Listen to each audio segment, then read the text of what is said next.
Good afternoon and welcome to the 2025 DD Council Training and Technical Assistance Institute. Our theme this year is Shaping the Future. As many of you know, the Information and Technical Assistance Center for Councils, which we typically just call ITAC, provides training and technical assistance services to councils through a 5-year contract that's awarded to the National Association of Councils on Developmental Disabilities. My name is Amy DeVille, and I'm the Training and Technical Assistance Administrator for ITAC. And we are so glad that you've joined us for our last session of the Institute. Before we begin, I'd like to review a few things to help you better participate. We will have links to the recordings of all of the sessions and key resources from the sessions posted to our website, itachelp.org. Everything should be up by early next week, but we'll make sure that we'll announce their availability in our listserv and in our TA news brief. Closed captioning is available. On the bottom of your screen, you should see a square with the letters CC and Show Captions. Click on the up arrow and select how you would like to see captions. If you select subtitles, they display at the bottom of your Zoom screen. If you select full transcript, they display on the right-hand side of your Zoom screen. And we also have a link in the chat for stream text, which is another way that you can view the captions.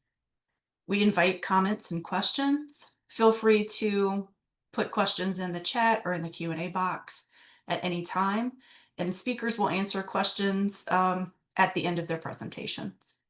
We'll also conduct a quick poll at the end, and we would appreciate your feedback and your participation in taking that poll. And now let's start the session. The 2025 DD Council Training and Technical Assistance Institute was planned by a group of your peers, and one of these that I'd like to introduce to you is Carol Ann Tudor. Carol Ann has been employed with the Commonwealth of Kentucky since 1996. She began her position with the Kentucky Council in 2005. She's the first person that council members interact with when they're appointed. She staffs 3 committees on the council and provides administrative support to all staff. Carol Ann is the longest serving employee of the council, and she hopes to have a conference room named after her when she retires. Carol Ann? Thank you, Amy. Welcome to this session entitled 5-Year Plan Development, Positive Practices for Decision-Making, Goal and Objective Framework. In this session, we will explore how to move council members through the decision-making process of goal and objective setting. We will highlight different and innovative techniques to help members prioritize the needs of people with ID and DD in your state to support realistic 5-year goals and objectives. Our speakers today are Michelle Mitchell is the Executive Director of Partnerships for Health. She has served as the principal investigator for evaluations that range from formative research on informed consent among vulnerable populations to efficacy of statewide program interventions. Michelle Muncie is the Assistant Director of Partnerships for Health. Since joining the PFH team, Michelle has led formative process and outcome evaluation projects that have helped her gain content expertise in performance measures monitoring and tracking systems, community-based evaluation methods, partner engagement, and strategic planning. Brooke Lovelace has been the executive director of the Iowa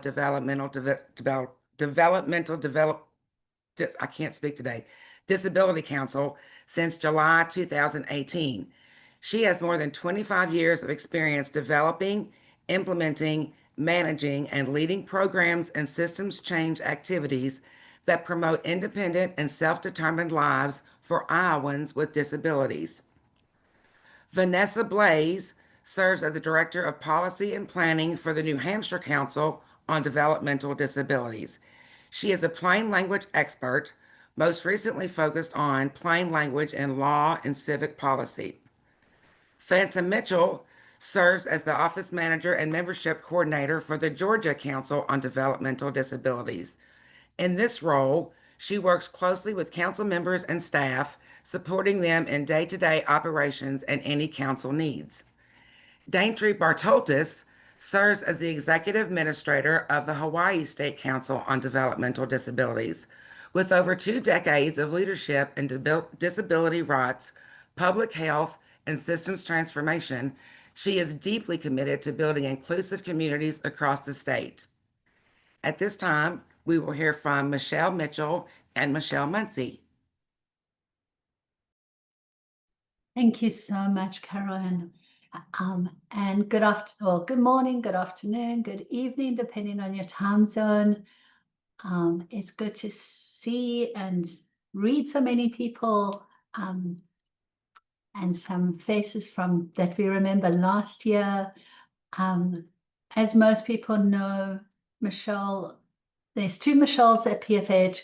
We do have a Courtney with us today, just so you know that name doesn't have to be Michelle to work at Partnerships for Health. Courtney is going to be monitoring the chat. So as we go through our presentation, if you have any thoughts, comments, questions, feel free to put it in the chat, and then at the end we can answer them. And if you get mixed up with the two Michelles, I'm Michelle and Munsie's Munsie. I got to Partnerships for Health first, so I get to be Michelle, and just as well, because there's two Mitchells on the line. So Fanta, people would get confused between if we called me Mitchell. So we'll have Fanta, Michelle, and Muncie. What we're going to be talking a bit about today is different to what we've done over the last 3 years with Buddies. We have spent some time working with Sharon, with Amy, looking at where we could help add value to the work you are doing. And we've put together a guidebook, which we will be sending to Sharon, Amy by tomorrow, and they will distribute it. So a lot of what we are just talking about is just introducing the guide. And before I get into the specifics about the guide, I just want to situate it in terms of your process. And we know for your CRA, there's part A, part B, part C. The final part is the part D, where you pull it all together. And this session and what we were focused on is how do you engage council members and work through this process of prioritizing areas where it's data driven, but it also reflects each council's landscape, each state's your environment.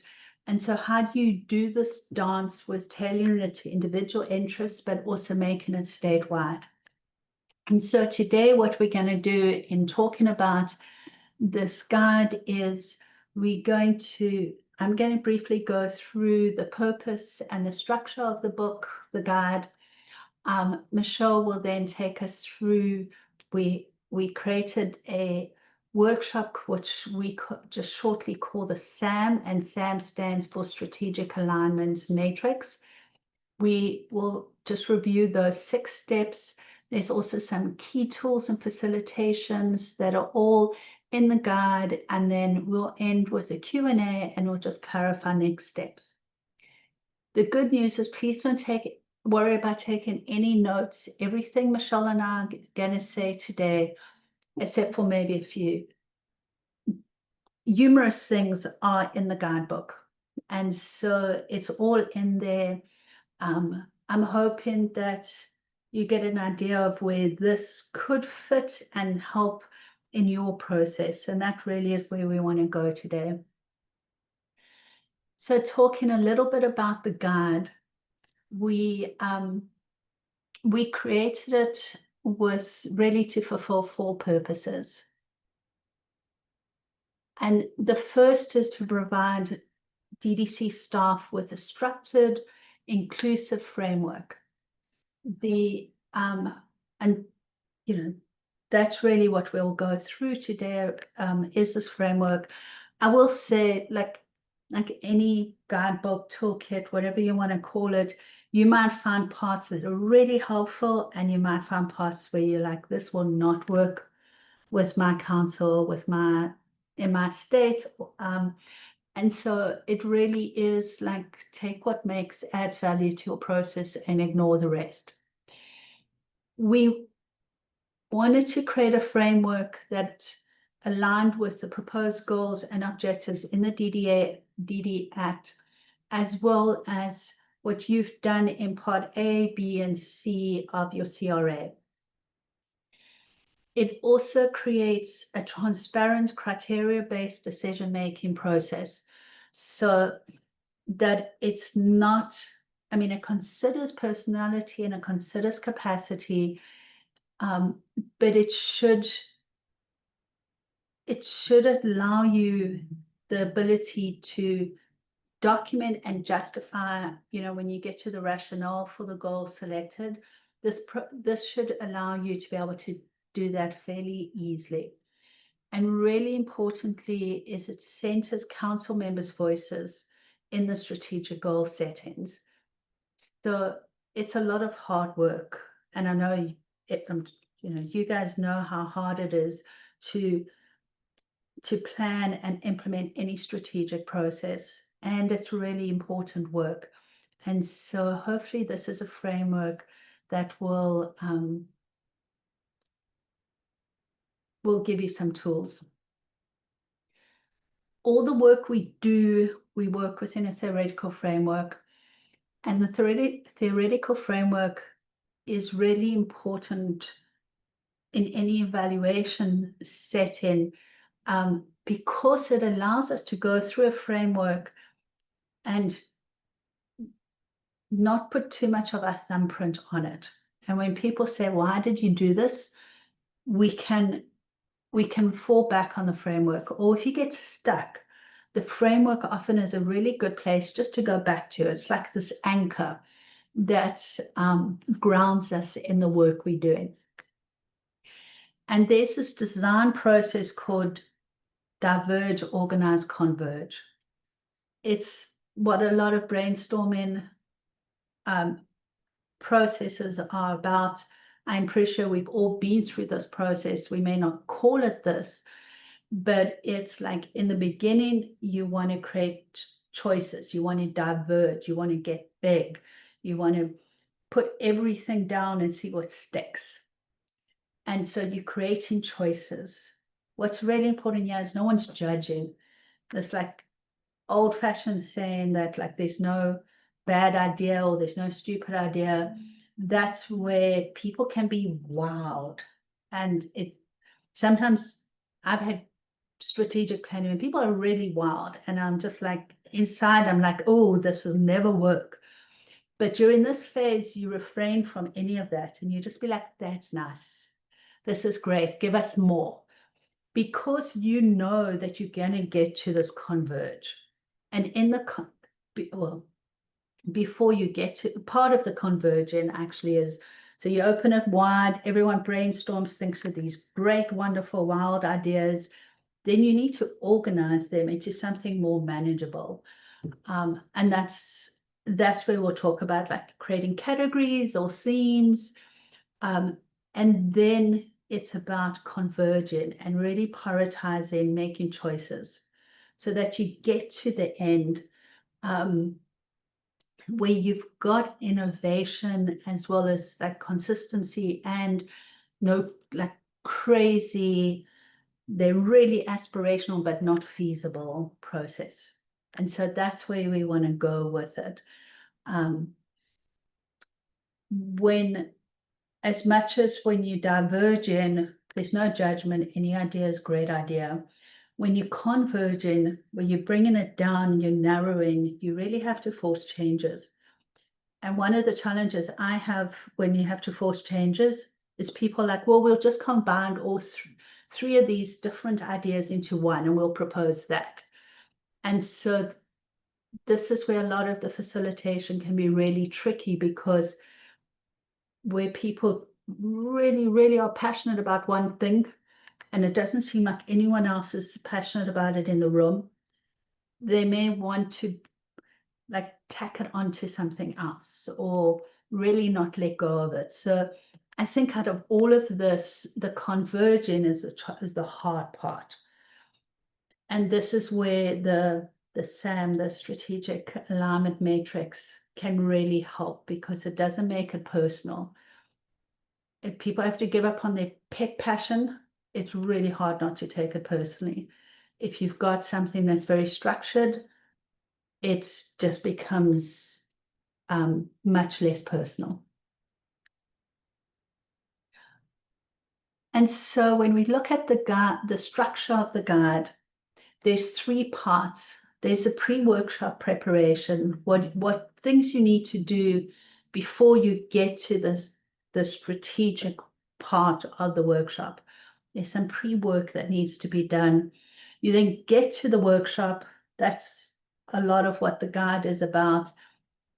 And then you want to synthesize it. You want to be able to take what you've got in the workshop and turn it into part D, where you're rationalizing the goals, you're justifying them. Within the SAM workshop, within the Strategic Alignment Matrix workshop, there's 6 steps, and Michelle will go through each of those steps. And for each step, we've got what the facilitator's objective is, the timing. We've tried to make sure there's choices, and it's going to be great hearing from some of the states in terms of what kind of formats, what works for them, because it's important to have choices and feel comfortable with what, as a facilitator, facilitating a process. We've had some great innovative processes, but it needs to fit your personality. And so that's where it's like really useful having different types of format options that you can tailor to your group and also to you as a facilitator. Within each step, we have a list of materials that we suggest you need. Like if you're going to be doing dot voting, you need dots. Really simple things, but when it's so big and there's like one of you and you're trying to do everything, it's nice to have a list. So those are the materials.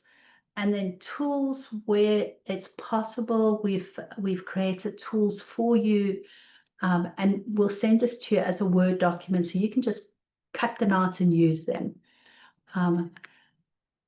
Sometimes this beautiful plan looks great, but it's hard to know, what do I do when people are quiet and I can't get anyone talking? And so we've got some discussion prompts for each of the 6. And then also some sample scripts. So how do you start a workshop? You know, people will say, well, go through the objectives. Well, how do you start this in a way that you have the words that also express the tone of the workshop? So we've got some sample scripts. And so that's the overall structure. And I'm going to just start with the pre-workshop preparation and then hand over to Michelle to talk about the workshop itself. Before the workshop, we would suggest that there needs to be some data that is provided to the council members. And this is not a 60-page report or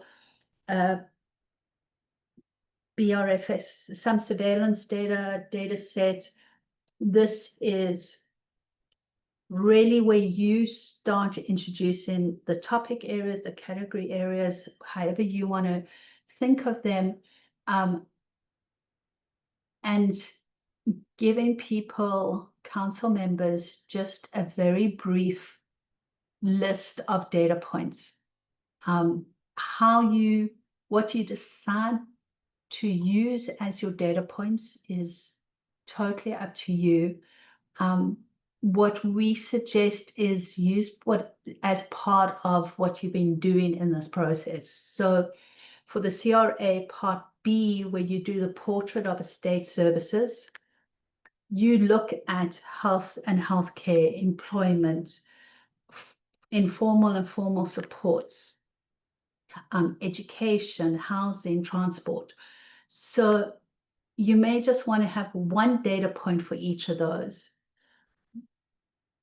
We would really suggest that whatever this data brief is 1 page and very short data points.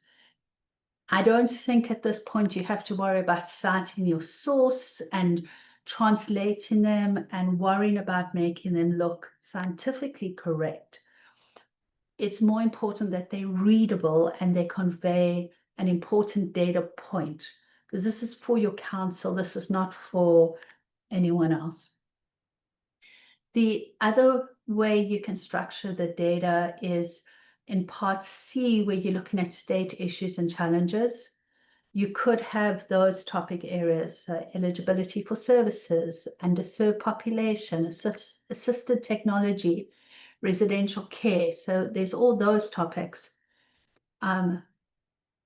So either using part A data and part B data, part C data, or another way you could look at it is just your past or your current work plan topics.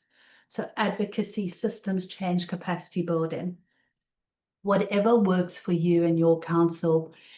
But this is data that you will send to the council beforehand, just to kind of situate them and you within data. And that really brings to the second part of this pre-workshop preparation, is managing expectations.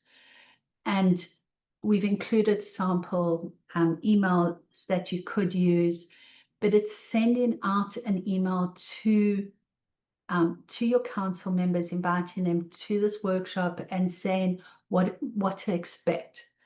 And one of the things I think Michelle will talk about is the different formats. This may be something you want to do in one session that's like 4 hours long, like basically a whole day, or most of a day, work day, or you may want to do it as 2 separate, like chunk it out into 2 different sessions.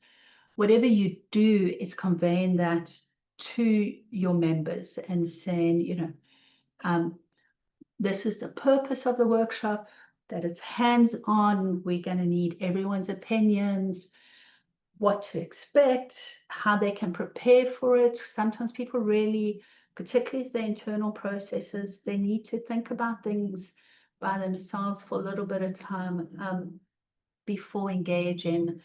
And so putting this all down in an email and managing expectations from the beginning is really, we found in running group, strategic planning groups is really useful and helpful. I'm going to stop there. Michelle, please feel free to add anything I've left out. And I will hand to you for the steps in the workshop, the SAM workshop. Thank you, Michelle. I don't think you've left anything out, and you've left me to get to talk about the really fun stuff, which is the actual workshop and what this could look like for all of you. So as Michelle mentioned, the workshop has 6 steps to it. And what we're going to do is go through kind of each of these steps, and I can explain kind of some of the options, some of the different format styles, the objectives of each, and also introduce you to some of the tools. But I also just want to reiterate, Michelle mentioned earlier that there's no need to take notes or anything, because absolutely all of this is in the guide.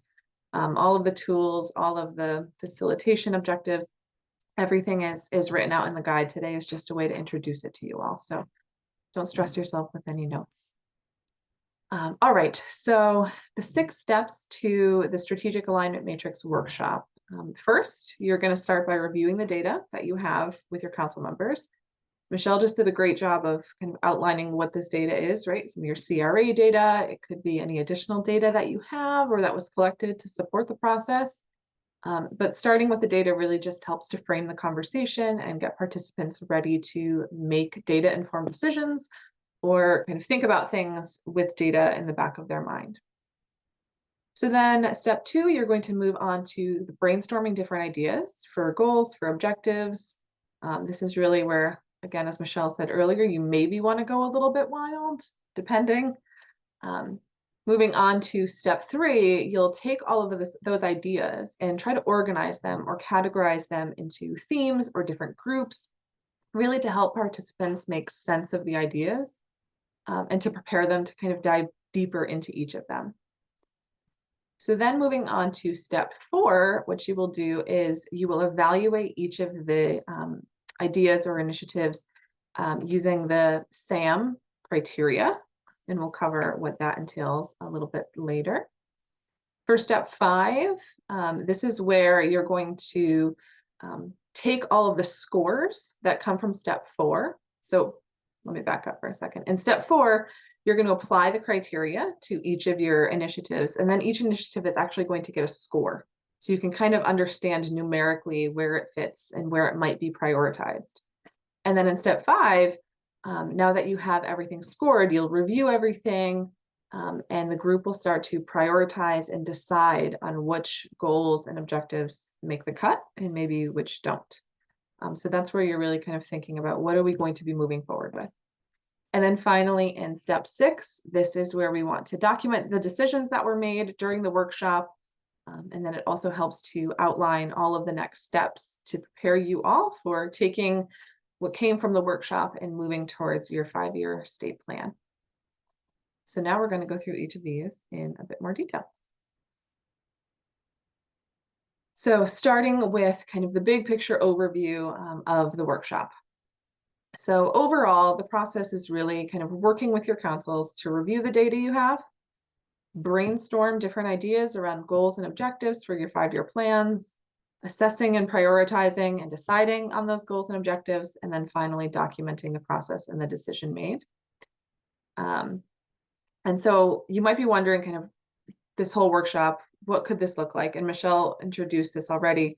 This could be a whole day. This could be, like Michelle said, most of a day. It could be one kind of long session where you get everyone together, you have some good snacks, have plenty of coffee, and you just go through step 1 to step 6 and kind of get everyone in the zone. But if that doesn't work for you, for your council members or for your team, you can always do smaller sessions, maybe 2-hour sessions across multiple days, or so on and so forth.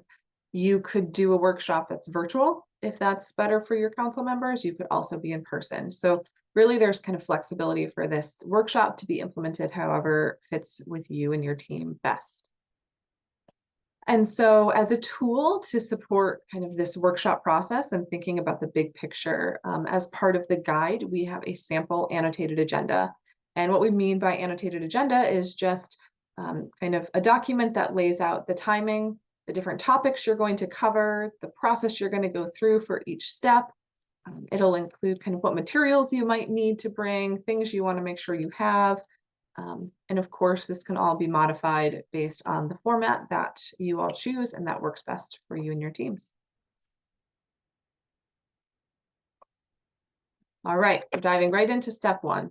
So step 1 is data review and framing the conversation. So during this step, you want to make sure that your participants are really grounded in the key data that you have, primarily from the CRA, because really that's what you want to be using to shape and inform your conversations around needs of your community members, gaps in services, and opportunities for initiatives as you look ahead for your 5-year plans.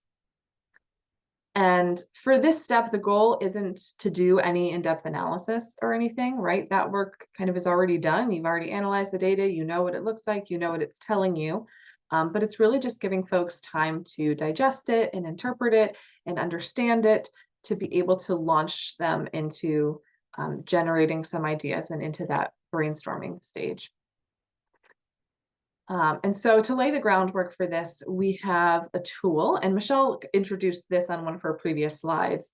We call it the topic areas and data tables, which was really just kind of outlining some of your key content areas, and highlighting some key data points so that councils have some information and some data to kind of digest and take in to lead the process. So how do you do this? What could this step of the process look like? We have a few different kind of format or layout options for this. So one could be you do kind of a data walk style process, and this would work better in person, where you have the data, maybe it's in your tables or you find another way to display it, and you hang the data in all different spots all over the room. And you have participants walk around the room, view the different topics, view the data, and use that kind of process of being able to soak it all in as a jumping off point for discussion. You could also do kind of more of a group walkthrough of the data where you present the data to the whole group, answer questions, provide clarifications, so on and so forth, and then launch into a discussion. But step one, all about the data. Moving on to step two, we call this the idea generation and clarification step.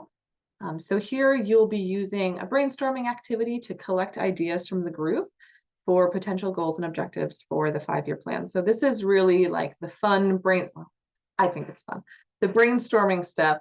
And you really want to encourage kind of broad and inclusive participation here. You want to hear from everyone. Like Michelle said earlier, part of this workshop process is really the goal is to collect the voices of everyone involved. And so you want to try to get as much participation and as much engagement here as you can.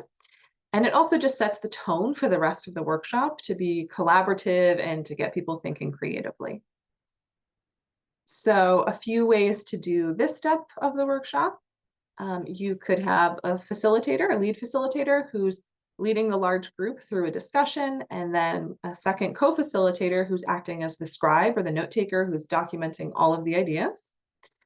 Or you could do something a little bit more hands-on, a little bit more colorful maybe, where each participant writes their ideas on sticky notes across the relevant topic areas. And then at the end of the activity, you have a beautiful wall of your room that's just full of sticky notes with ideas. So different options there. But what happens here in step two is really what lays the groundwork for step three, which is where you populate and categorize your ideas. So you have this gorgeous wall of sticky notes with ideas. It's a little bit hard to digest, right? So let's take it kind of a step further. So here you're going to be working with your council members to take all of those ideas, take everything that everyone's come up with, and start to categorize them or organize them into different groups. And this could be based on the different topic areas of your CRA. It could be based on the different areas that you, like Michelle said, that your work plan has been following. Another word for this process that we're using is clustering. So you're taking different ideas and putting them into different clusters. And this really helps participants in your workshop to make sense of the ideas and start to think a little bit more deeply about connections between different ideas.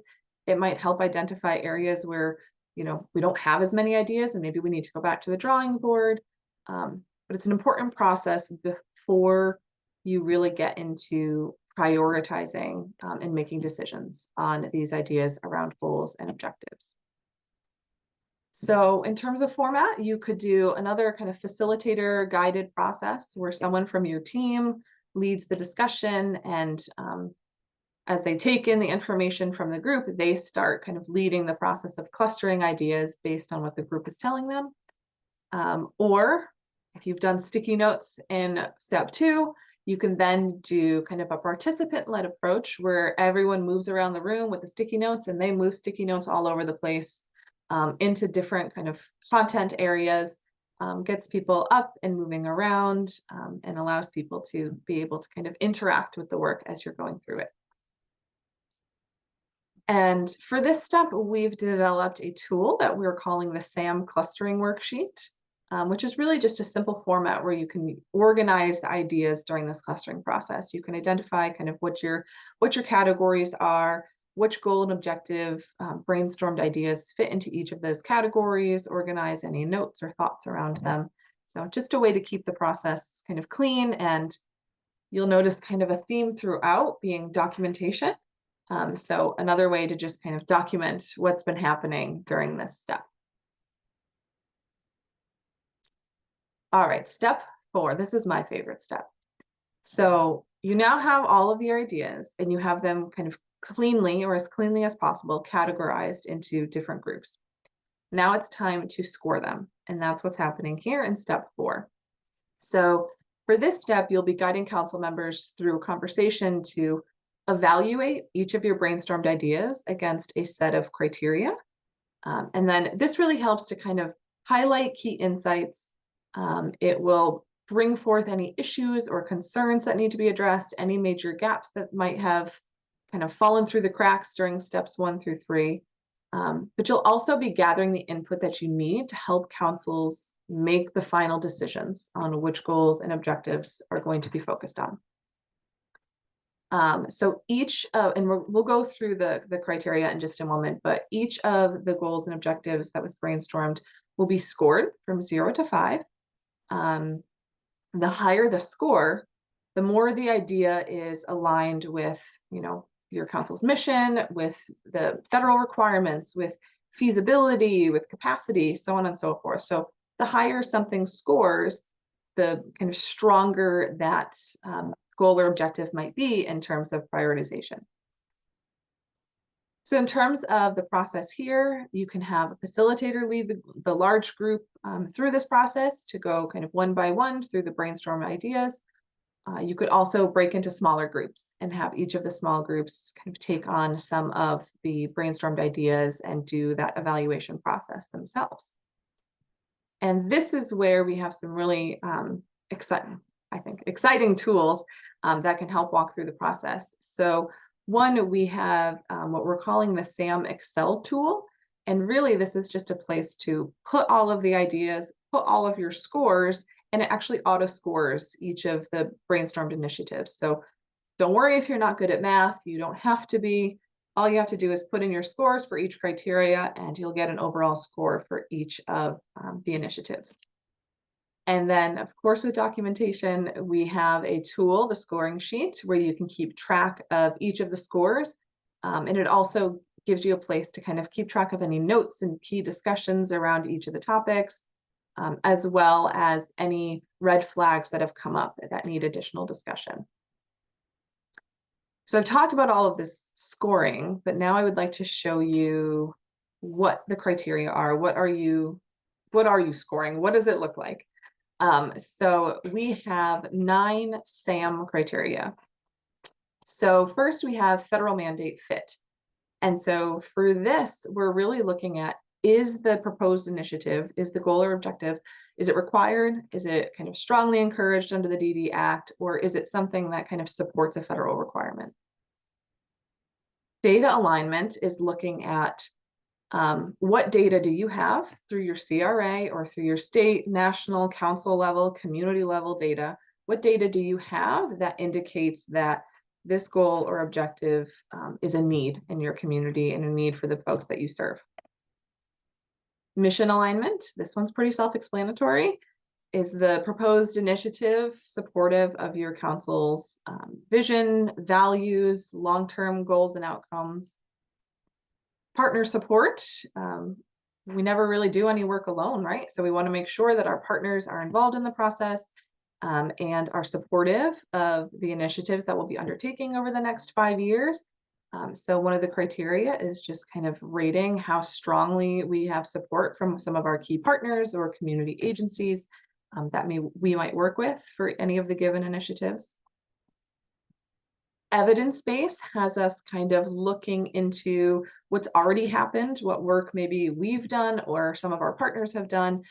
Is there credible research? Is there credible evidence out there that says that this initiative will be effective? Implementers capacity. Sometimes it might not always be the council who is implementing a particular initiative. And so we need to think about capacity, whether that's internal or external. Who is going to take the lead with this work? And do they have the capacity to carry it out? Or how much capacity do they have to carry it out? Feasibility, again, this one's a pretty straightforward one. Given everything, given funding, staffing, timelines, how realistic is it to implement the initiative? Reach and benefit is really looking at, how many people do we think we can reach with this? Maybe you have like something that you think is just the coolest idea and it's something you really want to do, but in the grand scheme of things, it's really only going to reach a really small proportion of the communities that you serve. And then projected impact is where you'll kind of rate this initiative in terms of like, what kind of meaningful change could this bring about? Short-term wins, systematic reforms, both. So that's kind of where you're starting to look at sustainability.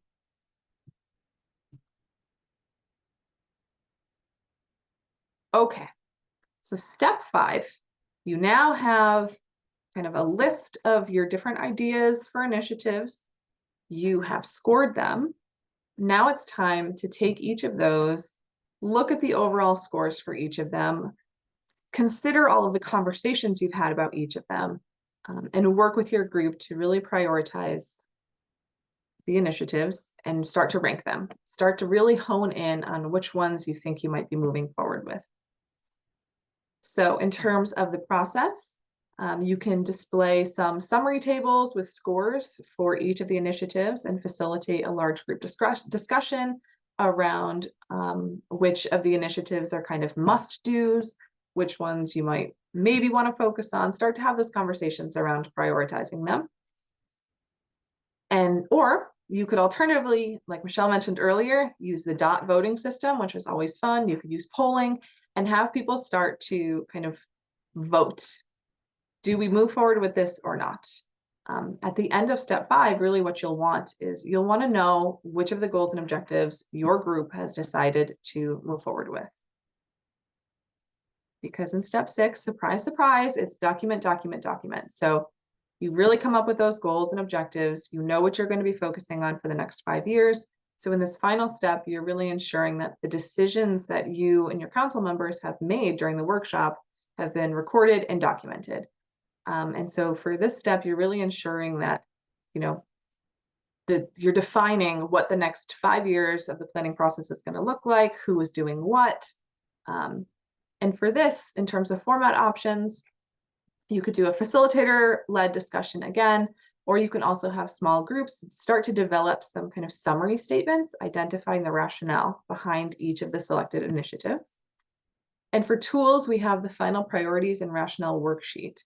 And so for this is a place for you to take each of the proposed initiatives, those that you've decided to move forward with, as well as those that you haven't, and provide a rationale for the decision. So for those that you've decided to move forward with, what was the decision? Why was the decision made to move forward with this? Or why didn't we decide to move forward with this? Ultimately, this document step helps lay the groundwork for you all in drafting your 5-year plan. It gives you the information that you need to be able to draft your plans.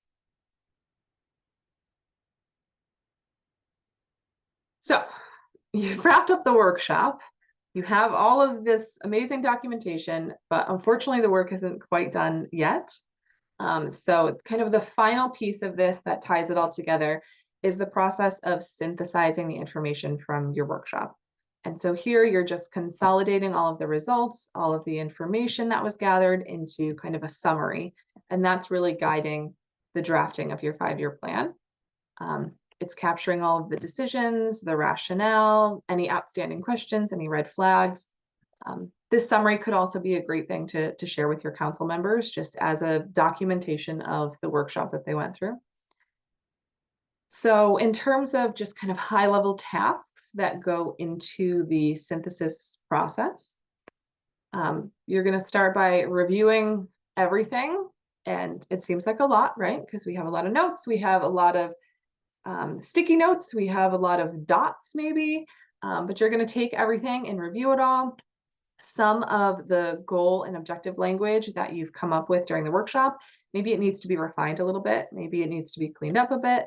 So you'll go through that process. You'll draft your rationales for what was included in terms of initiatives and what was excluded.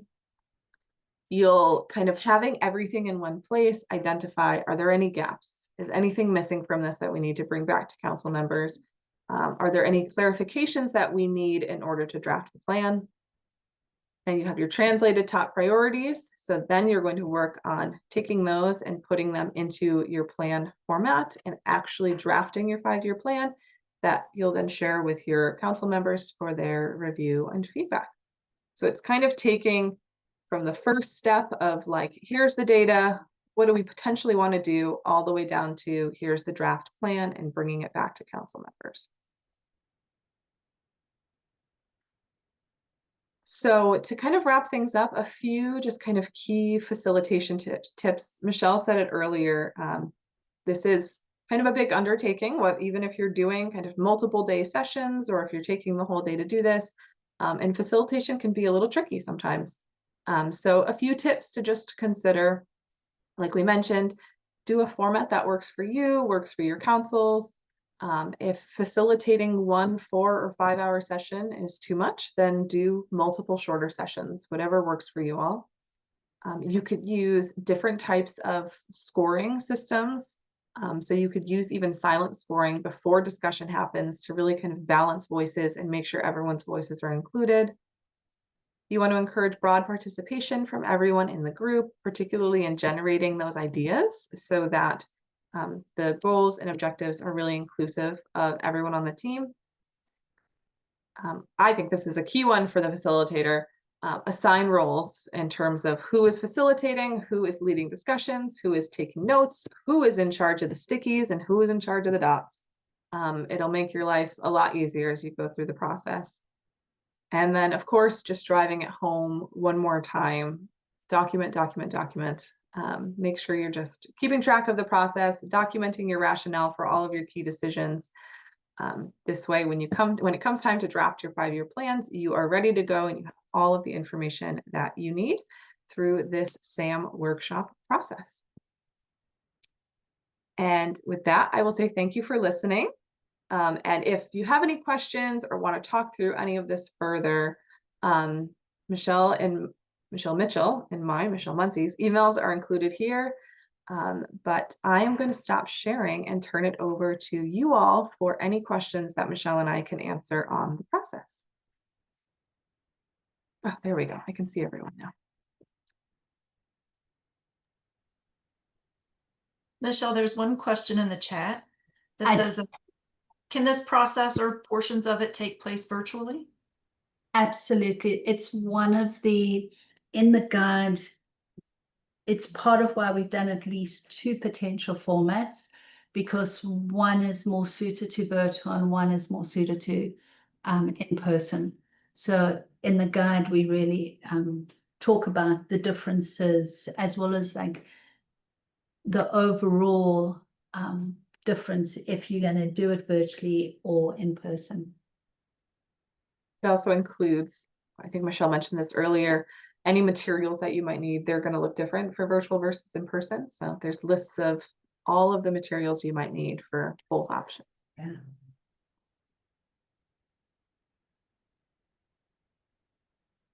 And I want to just touch on one thing, because you might have heard Michelle and I use different words. We talked about ideas, goals, objectives, initiatives, whatever you want to call it, particularly through most of the workshop until you get to really the end where you're prioritizing it. Personally, I would not use the words goals or objectives, because I think people get really hung up on it. And if you've got a really good sense of, and I think that's part why Michelle uses the word initiative, if you've really got a good sense of a project or an initiative that the council members would like to focus on, you can craft the goals and objectives kind of post-workshop, and then send it out to people. But sometimes it seems really intimidating and it can confine people's thinking to be able to think about 5 years. And, it's like SMART objectives. How you don't want people to have to spend time crafting SMART objectives in the workshop. You can do that outside the workshop.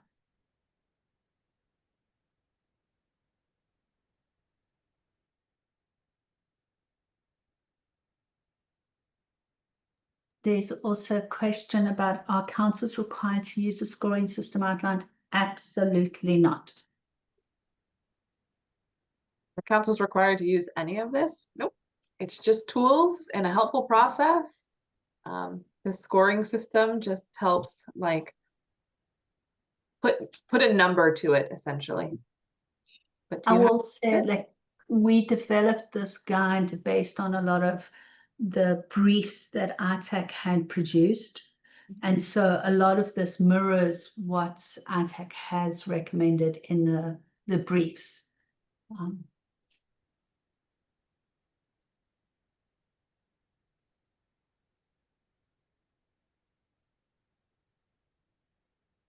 This is Amy. I just, not to put you on the spot, but would you want to show the actual matrix so people can see? We'll of course post it on the website, but just so people see what it looks like before you Yeah. grab it there. While Michelle grabs it, I just want to share. Yep, this is what the reason, there is a reason for me doing this. This is what the actual document looks like. And if you click on where it says tool, this will take you to the different tools. I'm just going there for, and then, so under tool F is the SAM scoring sheet. The spreadsheet is embedded in the guide. And so if you do it correctly and you click on there, it will bring you straight to the spreadsheet, which of course that's not working for me today. But Mansi has it pulled up so we can switch screens. I do indeed. Okay. So it's a pretty simple looking Excel document with some kind of instructions throughout. So each of the columns represents one of the criteria. And it has kind of those key questions that you would ask yourself during the scoring, or ask your group during the scoring process, right? So for example, mission alignment, how well is this aligned with our council's mission and values?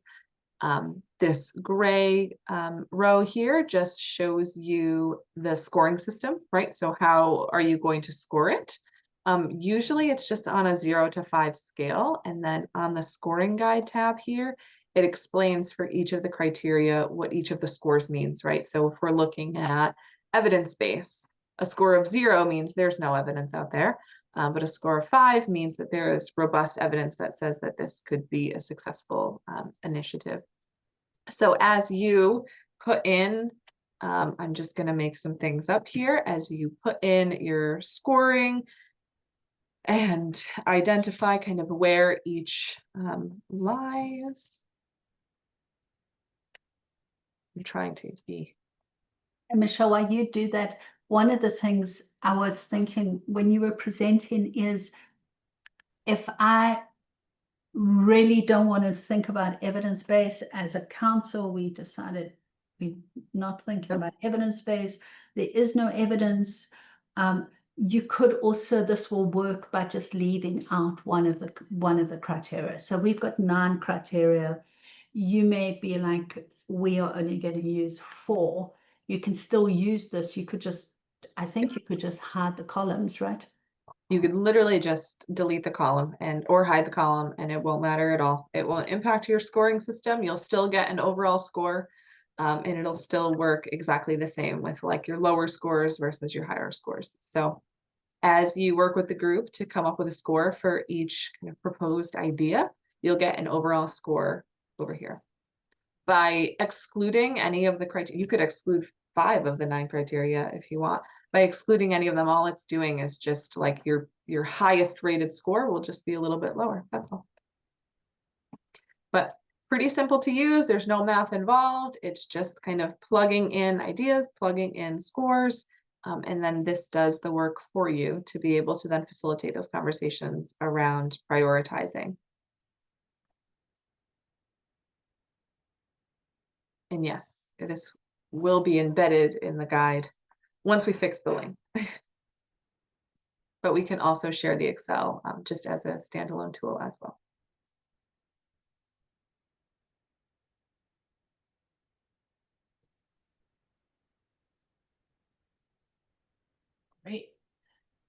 If there are no other questions for the Michelles right now, we can move on.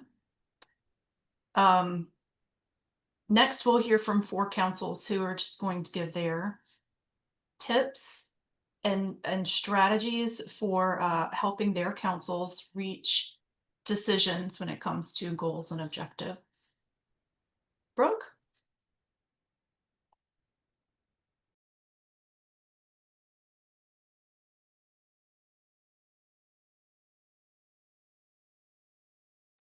Brooke, I think you muted because we can't hear you.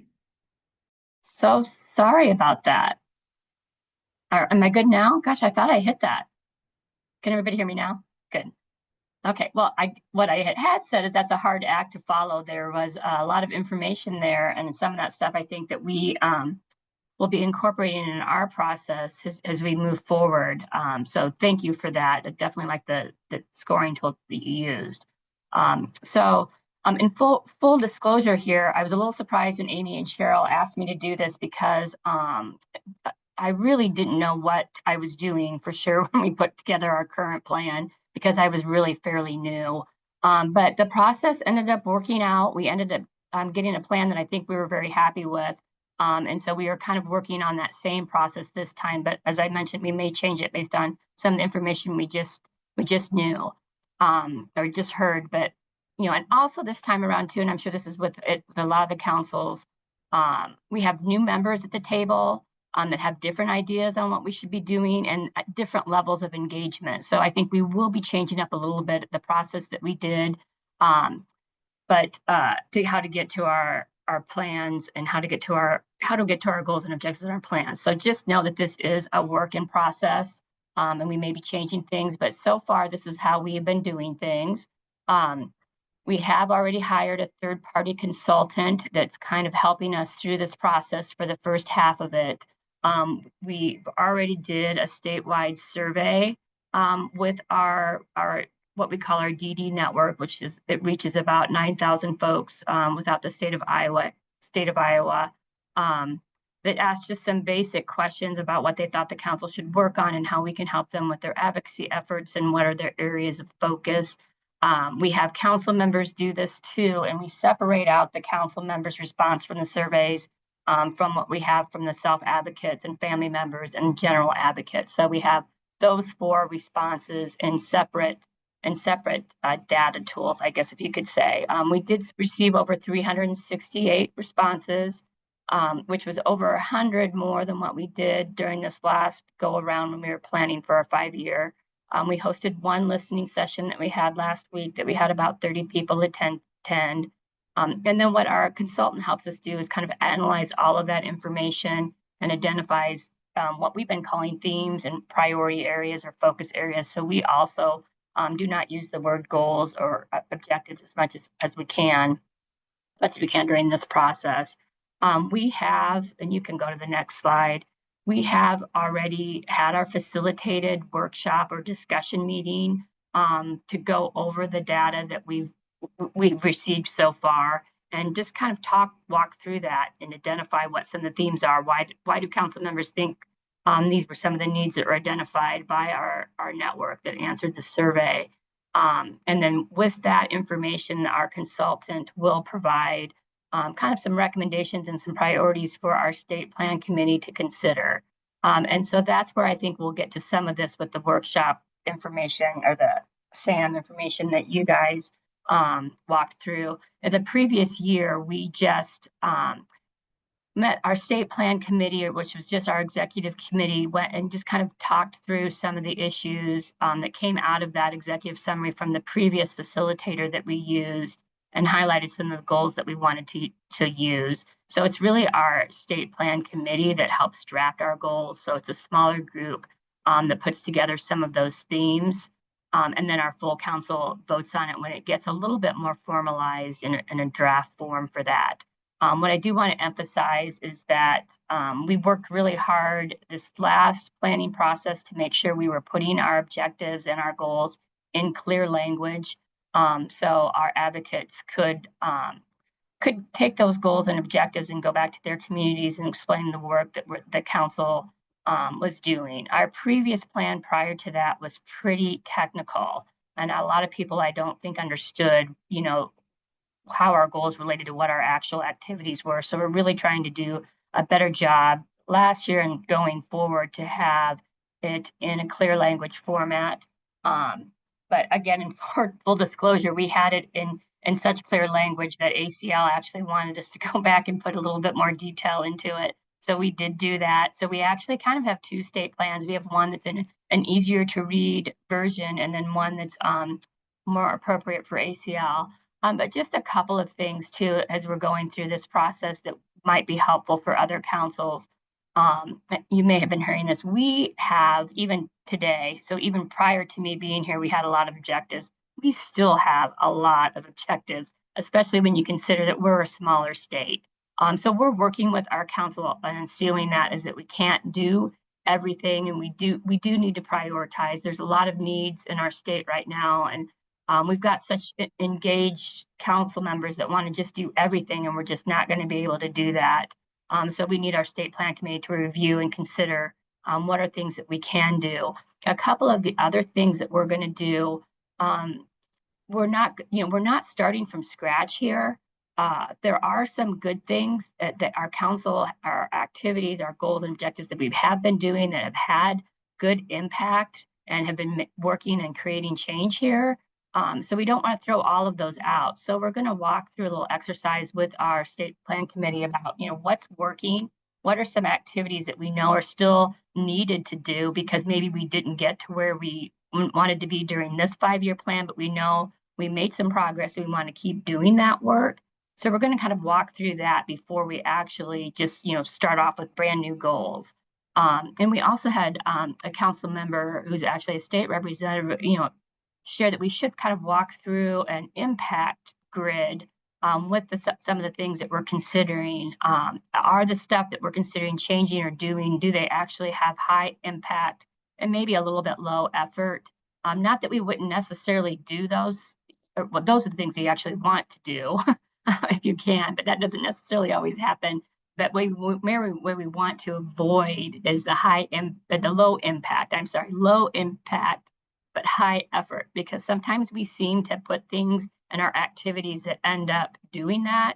And so maybe walking through that exercise about what are the things that we can do that we know are going to have a high impact, but maybe is not as much effort as other things. And definitely we want to do the stuff that has high impact. And so I thought that was a great idea to walk through that with our activities. And we didn't necessarily do that our last go around, which I think is why we ended up with way more objectives than what probably we should have. So I guess those are just some tips for Iowa, and wish all my council colleagues out there good luck as you're starting to do this process. Thanks, Brooke. Vanessa Blaze from New Hampshire, you want to give your tips? Yeah, thank you so much for having me present some of our tips here today. So I just wanted to share a few things that we do when we are helping our council members in the process of developing our plan. So next slide. I like to tell the story about when I first came to the council and I was handed the 5-year plan and I looked at it and my head like almost exploded. It was what I thought was too dense, and it had way too many goals and objectives, and I'm not joking when I say that it required a table that was several pages long. And I took a look at it and I thought to myself, how are many of these council members expected to understand this plan? So we, in our last 5-year plan, it ended up being 3 pages long in 14 font, and it had everything that we needed to guide our council and to work efficiently in order to align and attain all of our goals. We also use graphics to accompany our plan, and this helps when we are discussing it with legislators and other stakeholders who have very little time and little patience to read an entire plan. But it also helps our council members organize the information when they're sharing it with interested parties. Next slide. The most important thing that we believe we try to practice with this development is communicating with our council members. And we try to remember that many of them have never used, never mind created, a 5-year plan. So it's important for us to help them understand why we have a plan, beyond that we're required to. How it helps guide us all through the work that we do as a council. And these discussions help council members feel more included and invited to participate in the plan development because it's not some mysterious thing. We try to make sure that everything is as understandable as possible. Next slide. We found that it was really important to talk to the council about the differences between work plans and the 5-year plan. And this helps them frame the 5-year plan in a full context. And it helps them understand why we don't need to put every little detail and every little activity that they want to do into the plan. We try to see the 5-year plan as the destination, and then the work plan is how we're going to get there. We also talked to the council about the requirements of our plan. For example, that we're required to have a goal that aligns with DD partner work, advocacy, our targeted disparities. And we also try to help them understand how it relates to our federal reporting requirements.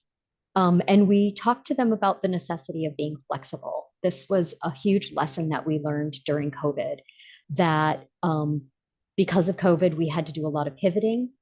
And we were really grateful that the plan that we had developed allowed us to do that, and we could still attain many of our goals. And we also were sure to note the challenges that our current plan presented during that time. Engaging the council to fully understand their plan helps them remain invested in the work that they're doing. It helps them feel ownership of that plan. And then it helps us as a staff to guide them along the way and keep pointing back to their plan in some of the reasons why we may or may not do certain things, or we may or may make decisions differently than they would have expected. Next slide, please. And then, of course, plain language only. It is my belief that if you can't say it in plain language, then you need to change it, because everything, including legal documents, can be done in plain language. There's no need to feel like you have to have many different types of the same document for different audiences. I believe that if done with consideration, that it does not negate from the legality or the legitimacy of your 5-year plan, or for that matter, any documents that the councils create. And here in New Hampshire, we always say, never reinvent the wheel. We spend a lot of time looking at other councils' plans, and we like to look and see what could work for us, and sometimes what may not work for us, because we're a very small state. We are a minimum allotment state. We rely a lot on collaborating with other stakeholders and advocates in our state in order to not just develop our plan, but to carry it out. Next slide, please. And then one thing I do, yep, that's me and my mom. These pictures are taken about 35 years apart. But what I like to do is I like to use my mom as a tester. My mom is, she has no real connection with the field of disability. She is a grandmother of a person who has a developmental disability, but she's an intelligent woman.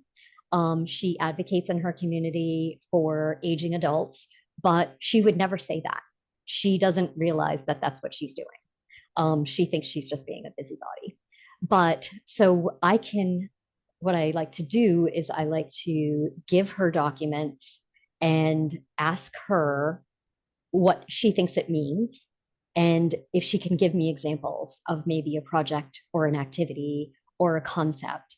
And I use this as a baseline of, am I going in the right direction when I am developing the language for this? And then, of course, every council member has multiple opportunities to give feedback, not only on the plan itself, but the document that is used to describe it.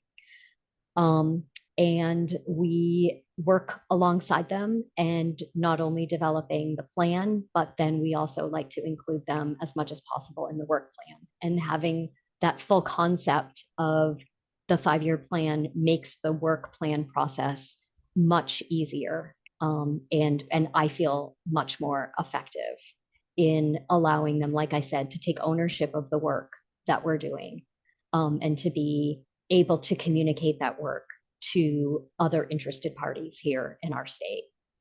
Thank you for having me share some of our plan practices here in New Hampshire. And we continue to work to improve all the work that we do. And we enjoy hearing from other councils. We want to learn more about what councils are doing so that we can implement some of the things that we think would make us more successful. And we like to share our ideas. So please feel free to contact me anytime. Thank you, Vanessa. Next, we have Fanta Mitchell with the Georgia Council. Thanks, Amy. So I'm just going to be sharing 3 tips that are very simple, but they've been very helpful for us. So we've been using these in general to kind of set our members up for success when making decisions and votes. As we move through our state plan development, we'll continue to use these tips as members start to develop goals and objectives for our upcoming plan. Next slide. So our first tip is ensuring that all members have access to the information that they need and making sure that it's in various formats. So like mentioned previously, this includes plain language, electronic and paper versions of materials, as well as graphs and graphics for those that need it. We're constantly checking in with our members to see if materials are working for them. After each council meeting, they'll receive a survey where we gather feedback. We'll then use that feedback to either continue what we're doing or make changes. Outside of the survey, I'm also always encouraging members to let me know if I can change something or share additional resources to make it easier to access materials or information. Last year, a member suggested that we create an interactive agenda. So that's what you'll see a screenshot of on the right of this slide.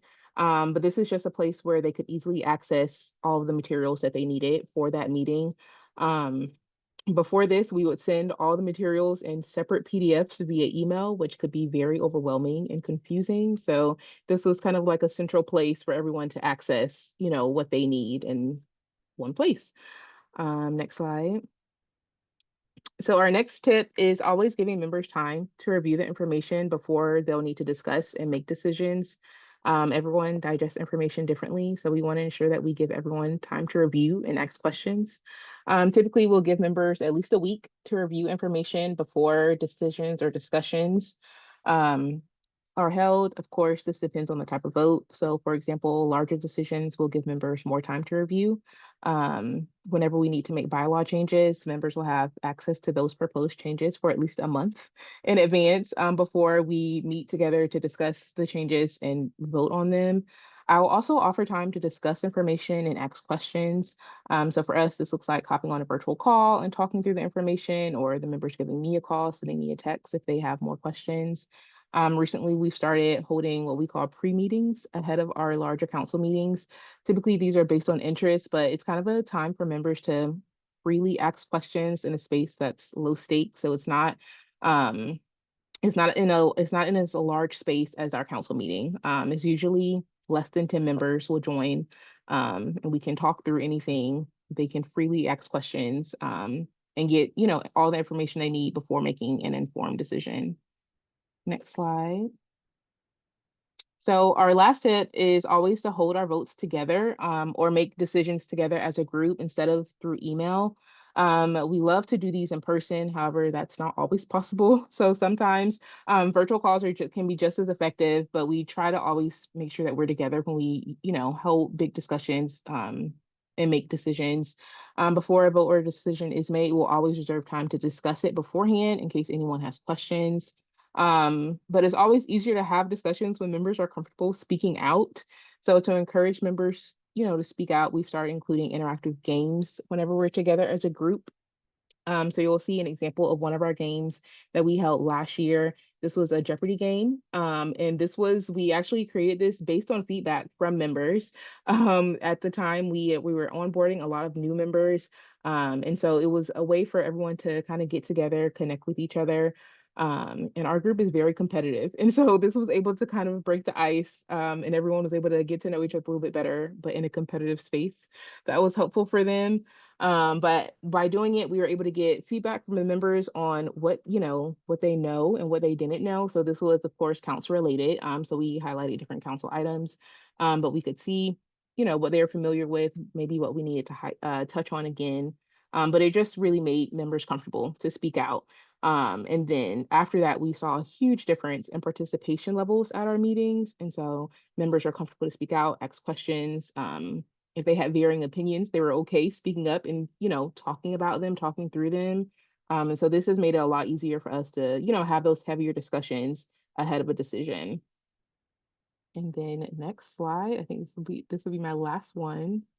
Yep, so that wraps up all my tips. They're very simple, but they have been very helpful in guiding our members to make informed decisions. And we've been using them as we work through our 5-year plan and begin, to set goals and objectives. If anyone has any questions or want me to share any resources, please let me know. Please reach out. Thank you, Fanta.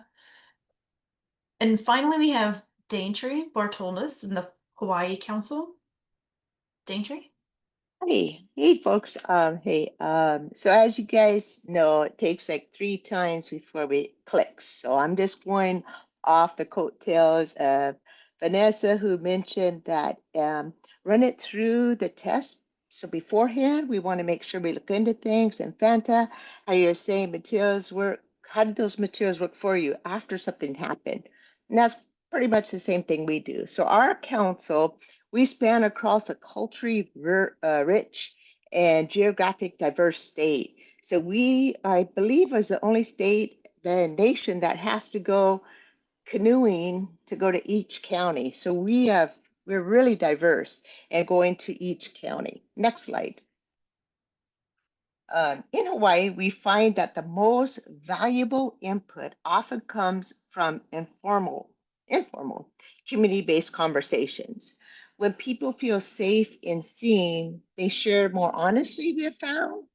We collect and reflect on what we hear at resource fairs, legislative forums, and often coffee chats, but we call it talk story.